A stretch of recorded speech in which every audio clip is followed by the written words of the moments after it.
आज हम शुरू करने जा रहे हैं अर्थमेटिक का chapter time, speed and distance. तो शुरू करते हैं। तो पहले हम समझते हैं ये डिस्टेंस क्या होता है। मान लेते हैं कोई पॉइंट ए है और कोई पॉइंट बी है। ए से बी के जाने के समय जो हम रूट फॉलो करते हैं या जो लेंथ को हम फॉलो करते हैं, वो जो लेंथ है ए पॉइंट से बी पॉइंट जाने के दौरान जो भी लेंथ या पाथ को हमने फॉलो किया, जो इस रास्ते पे हम चले, दैट इज कॉल्ड डिस्टेंस। ए से बी के बीच में जो लेंथ था उसको हम डिस्टेंस कहते हैं। जिस भी पाथ को हमने फॉलो किया, ठीक है, वो हमारा क्या कहलाएगा? डिस्टेंस कहलाएगा। और डिस्टेंस को हम मान लेते हैं कि हम डी से डिनोट करते हैं, ठीक है।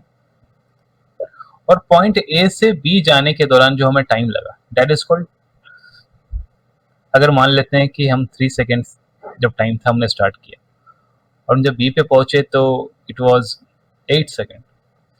तो जो ड्यूरेशन था पॉइंट ए से पॉइंट बी जाने तक के दौरान वो कितने का था?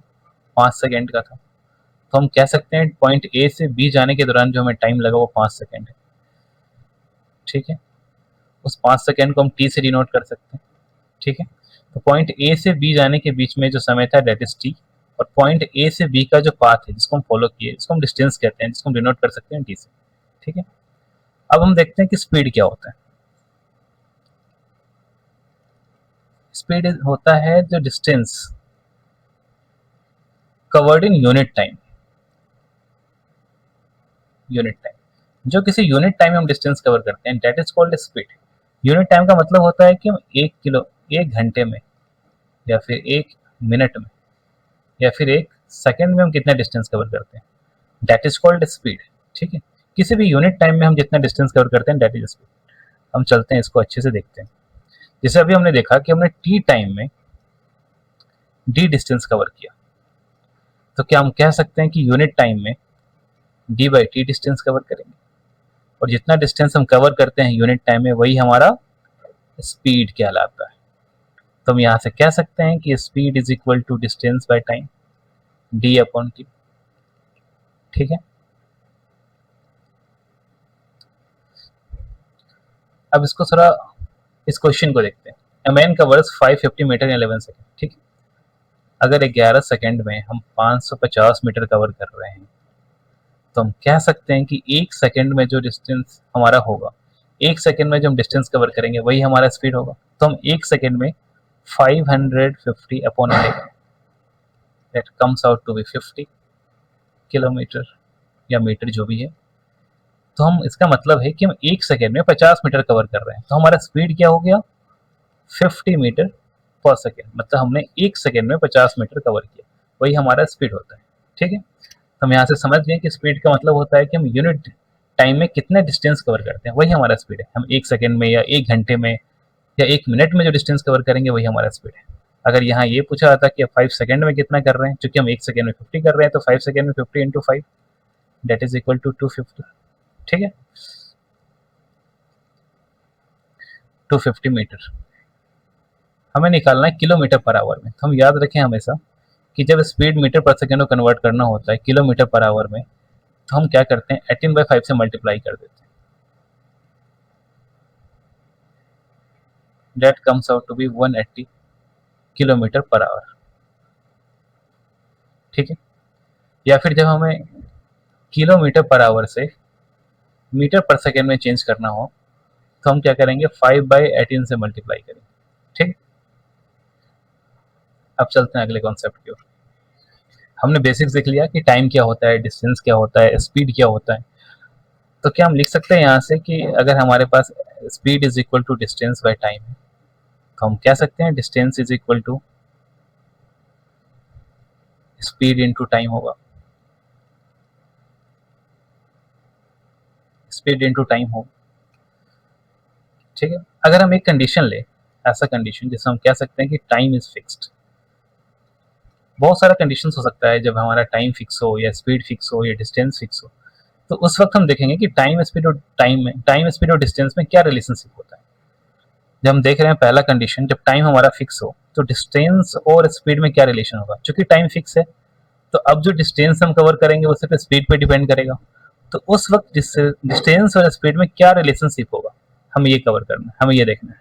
ठीक है, अगर हम मान लेते हैं कोई ऐसा कंडीशन लेते हैं जहां हमारे पास टाइम फिक्स हो, जैसे कि हम अगले पेज में देखते हैं कि कोई पॉइंट ए है, कोई पॉइंट बी है। अगर यहाँ से राम है कोई और यहाँ से मान लेते हैं श्याम है, वो चलना स्टार्ट करता है सुबह के 8 बजे से और ये भी सुबह के 8 बजे से, और ये किसी पॉइंट बीच में कहीं मीटिंग होता है। ठीक है, ये एक पॉइंट है जहां पर दोनों मिलते हैं। मान लेते हैं ये मिलने में 2 घंटा लगा, मतलब सुबह के 10 बजे, फिर 10 बजे मिले। उस पॉइंट पे ए भी 2 घंटे चला और बी भी तब तक 2 घंटे चला। तो एक ऐसा सिचुएशन है जहां हमारे पास टाइम इक्वल है। जब राम वहां पहुंचा और श्याम वहां पहुंचा, दोनों 2-2 घंटे चला, उस कंडीशन में हम कह सकते हैं कि टाइम हमारे पास फिक्स्ड है। तो उस कंडीशन में अगर मान लेते हैं कि राम S1 स्पीड से चल रहा था और श्याम S2 के स्पीड से चल रहा था, तो हम कह सकते हैं अगर ये D1 डिस्टेंस इसने कवर किया, ये D2 डिस्टेंस कवर किया, तो क्या हम यहाँ से ये लिख सकते हैं कि D1 is equal to S1 into time T. अगर इस 2 घंटे को हम टी से डिनोट करें, क्योंकि टाइम तो फिक्स है, तो यहाँ भी हम टी, अगर ये टी टाइम चला राम तो ये भी टी टाइम ही चला, तो हम कह सकते हैं D1 is equal to S1 into T. Likewise अगर हम D2 का वैल्यू निकालें तो हम कह सकते हैं यहाँ से D2 is equal to S2 into T. अगर इस दोनों का हम रेशियो निकालते हैं D1/D2, तो यहाँ से T कैंसिल हो जाएगा, तो हमारे पास क्या बचेगा, D1/D2 is equal to S1/S2।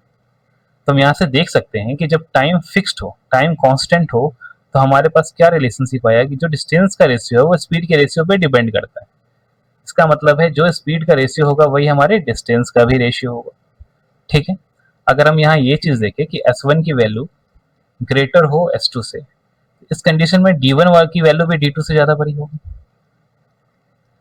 है ना। हम इसको ऑब्जर्व कर सकते हैं कि अगर S1 स्पीड ज्यादा है, दोनों अगर 2 घंटे ही चल रहा है, तो जिसका स्पीड ज्यादा होगा वो ज्यादा डिस्टेंस कवर करेगा।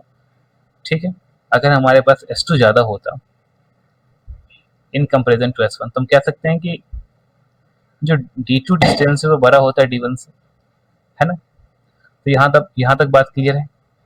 जब भी हमारे पास टाइम फिक्स हो, ठीक है, तो हम कह सकते हैं कि डिस्टेंस का जो रेशियो होता है जब टाइम फिक्स हो वो स्पीड के रेशियो के बराबर होता है। जब अगर S1 का वैल्यू S2 से बड़ा है तो D1 is greater than D2 होगा। ठीक है, या फिर अगर S2 ज्यादा बड़ा है S1 से, तो हम कह सकते हैं D2 डिस्टेंस जो हम चलेंगे वो ज्यादा होगा इन कंपेरिजन टू D1। ठीक है, अब हम चलते हैं क्वेश्चंस की ओर। इस कॉन्सेप्ट पे कुछ क्वेश्चंस देखते हैं। 2 persons A and B started from 2 different places towards each other at the same time। ठीक है, 2 लोग A B हैं, 2 अलग अलग जगह से चल रहे हैं और एक ही टाइम पे स्टार्ट किया है। ठीक, if the ratio of their speed is 2:5, अगर उनके स्पीड का रेशियो 2:5 है, तो what is the ratio of the distance, then what is the ratio of the distance covered by A and B respectively till the point of meeting।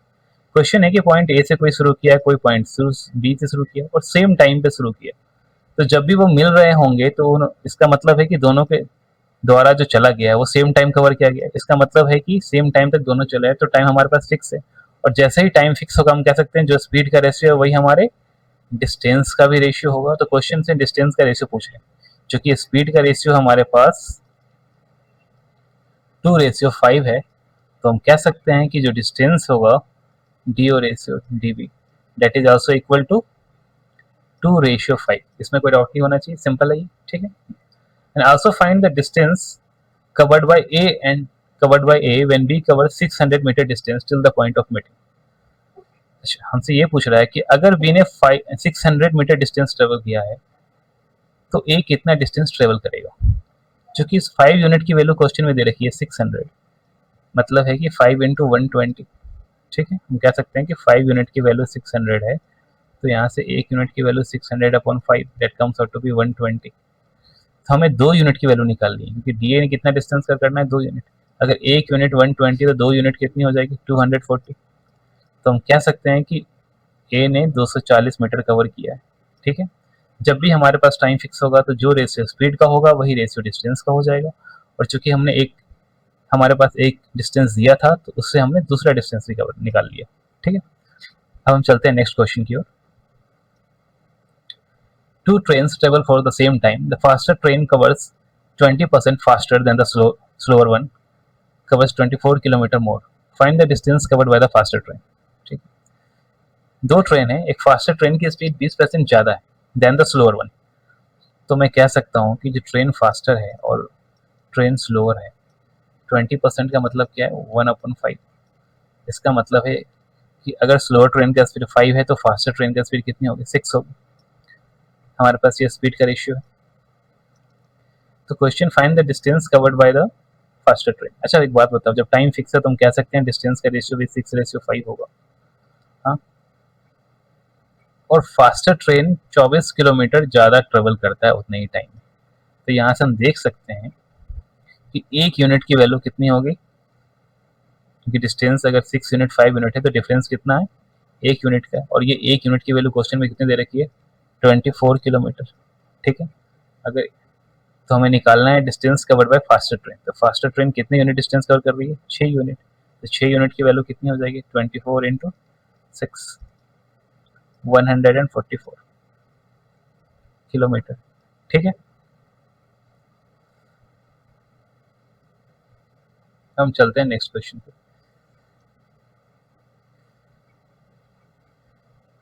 Two boat travels in still water for the same time.